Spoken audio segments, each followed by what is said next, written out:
கிரைஸ்தலா இயேசு கிறிஸ்துவின் நாமத்தினாலே யாவருக்கும் ஸ்தோத்திரங்கள். இன்றைக்கு சுதந்திர தினம்.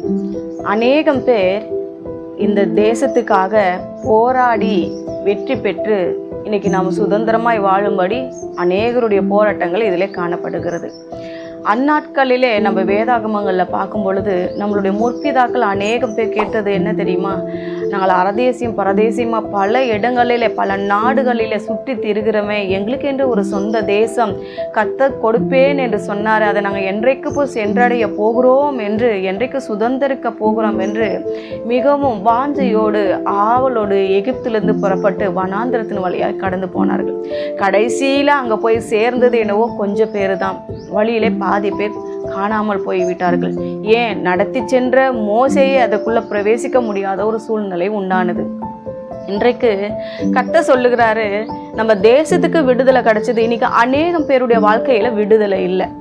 இன்னமும் நம்ம அடிமை, இந்த எகிப்தில் இருந்த ஜனங்கள் எப்படி அடிமையா இருந்தாங்களோ அதே போலதான் இன்னமும் அந்நிய தேசத்துல அந்நிய நுகத்துல நம்ம கலந்து கொண்டு என்ன பண்றோம்? விடுதலை இல்லாம தான் வாழ்ந்து கொண்டு இருக்கிறோம்.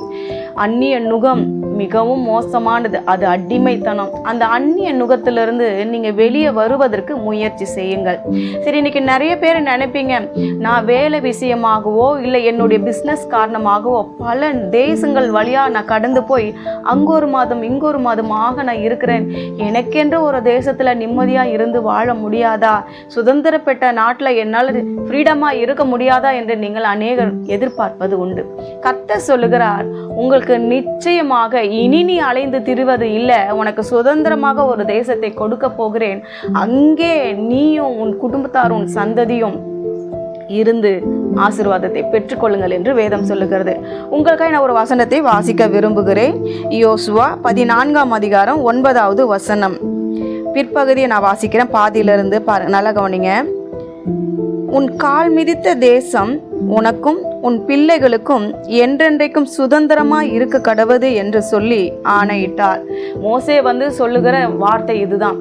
நீங்க இஸ்ரவேல் ஜனங்களை ஒரு சிலரை கானானுக்கு அனுப்பி வேவு பார்க்கும்படி அனுப்பி விட்டாங்க. போய் அந்த தேசம் எப்படிப்பட்டது, நல்லதா, எந்த மாதிரி இருக்குது, இப்போ வாழ்வதற்கு தேவையான சூழல் இருக்கிறதான்னு பார்க்கும்படியாக வேவு பார்க்க அனுப்பி விட்டாங்க. அதில் போய் 2 பேர் மாத்திரம் நல்லது சொன்னாங்க. மீதி பேர் எல்லாம் தேவையில்லாதது, நல்லாதது, பொல்லாதது எல்லாவற்றையும் சொல்லி வைத்தாங்க. அப்போ ஆனா உண்மையை சொன்னவங்க மாத்திரம்தான் அதுக்குள்ள பிரவேசித்தாங்க, ஒரு கொஞ்சம் பேர் அப்படின்றதான் நம்ம பார்க்கிறோம். பாருங்க, நீங்க நினைக்கலாம், ஐயோ நான் பல வீடுகள்ல அடிமையா இருக்கிறேனே, பல வீடுகள்ல வாடகை கொடுத்துட்டு அங்க அவங்க அந்த ஹவுஸ் ஓனர் இங்க போகக்கூடாது, அவங்க வரக்கூடாது, ரிலேஷன் வரக்கூடாது, நிறைய பேர் வீட்டுல இருக்கக்கூடாது, இதுக்கு பணம் கட்டுங்க, அதுக்கு பணம் கட்டுங்க, ஈபி பில் இவ்வளவு கட்டுங்கன்னு சொல்லி எக்கச்சக்க போராட்டம். வாடகை வீட்டுல இருக்கிறவங்களுக்கு கூட ஒரு விடுதலை இல்லை. என்றைக்கு தான் நான் சொந்த வீட்டுக்கு போவேன், என்றைக்கு தான் நான் எனக்கு சுதந்திரமான ஒரு தேசத்தை சுதந்திரிப்பேன்னு சொல்லிட்டு நீங்க அங்கலாய்த்து கொண்டு இருக்கலாம், அழுது கொண்டு இருக்கலாம். கர்த்தர் உங்களை பார்த்து சொல்றாரு, நீ கால் மிதிக்கிற தேசத்துல தானே உன்னை உனக்கும் உன் பிள்ளைகளுக்கும் சொந்தமாக மாத்திரமல்ல சுதந்திரமாகவும் கொடுப்பேன். இந்த உலகம் எப்படி சுதந்திரம் அடைந்ததோ அதே போலதான் இந்திய தேசம் சுதந்திரம் பெற்றது போல நீங்களும் இன்றைக்கு அப்படிப்பட்டதான கட்டுகளிலிருந்து விடுதலை பெற்றுக்கொள்ள போகிறீர்கள். இன்னும் நிறைய பேர் இன்னும் பாவத்துக்கு அடிமை, இன்னும் சாபத்துக்கு அடிமை, இன்னும் பாரம்பரியத்துக்கு அடிமை, இன்னும் இந்த உலகத்துல இருக்கிற தேவையில்லாத கர்த்தருக்கு பிரியமில்லாத காரியங்களுக்கு அடிமைகளா தான் இருக்கிறோம். முதல்ல நம்ம அதிலிருந்து விடுதலை ஆக வேண்டும். அதுதான் மெய்யான விடுதலை. வேதம் சொல்லுகிறது, குமாரன் விடுதலை ஆக்கினால் மெய்யான விடுதலை. குமாரன் விடுதலை ஆக்கினால் மெய்யான விடுதலை. நமக்கு விடுதலை கொடுக்கும்படியாக தான் இயேசு கிறிஸ்துவானவர் சிலுவையில போராடினார் மரணத்தோடு. இந்த தேச நம்ம தகப்பன்மார்கள் முன்னோர்கள் எல்லாம் என்ன பண்ணாங்க? இந்த தேசத்துக்காக போராடி வெளிநாட்டில் இருக்கிற அந்த ஜனங்களோடு போராடி இந்த தேசத்தை மீட்டெடுத்து சுதந்திர தினம் என்று கொண்டாடப்படுகிறது. அது அந்த உலகம் எங்கிலும், இந்த இந்திய தேசம் முழுவதுமா இதை நம்ம கொண்டாடப்படுகிறது.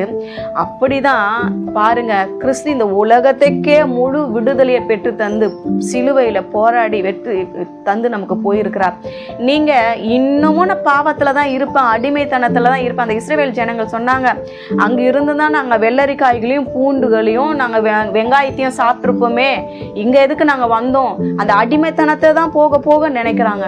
தேவ பிள்ளைகளை கர்த்தர் சொல்லுகிறார், அடிமைத்தனத்திலிருந்து முதல்ல விடுதலை ஆகுங்க. பாவம் சாபம் இன்றைக்கு இயேசுவின் நாமத்தினால கர்த்தர் உங்களை விடுதலை ஆக்கும்படியாக கர்த்தரிடத்துல வாங்க. அது மாத்திரமல்ல, நீங்க கால் மிதிக்கிற தேசத்தையும் கர்த்தர் உங்களுக்கு சொந்தமாகவும் சுதந்திரமாகவும் சுதந்திரிக்கும்படி கட்டளையிடுவாராக. செபிக்கலாமா? நல்ல தகப்பனே, இந்த வேலைக்காக நன்றி செலுத்துகிறேன். அநேகம் பேர் ராஜா இன்றைக்கு விடுதலை இல்லாதபடிக்கு கட்டப்பட்டிருக்கிறார்கள், சிறையிருப்புல காணப்படுகிறார்கள். அவர்களை விடுதலையாக்கும், அவங்களுடைய மகிழ்ச்சி அவங்களுக்கு கட்டளையிடும், அவங்க கால் மிதிக்கிற தேசத்தை அவங்களுக்கு சொந்தமாக கட்டளையிடும். இயேசுவின் நாமத்தில் ஜெபிக்கிறோம் பிதாவே, ஆமென்.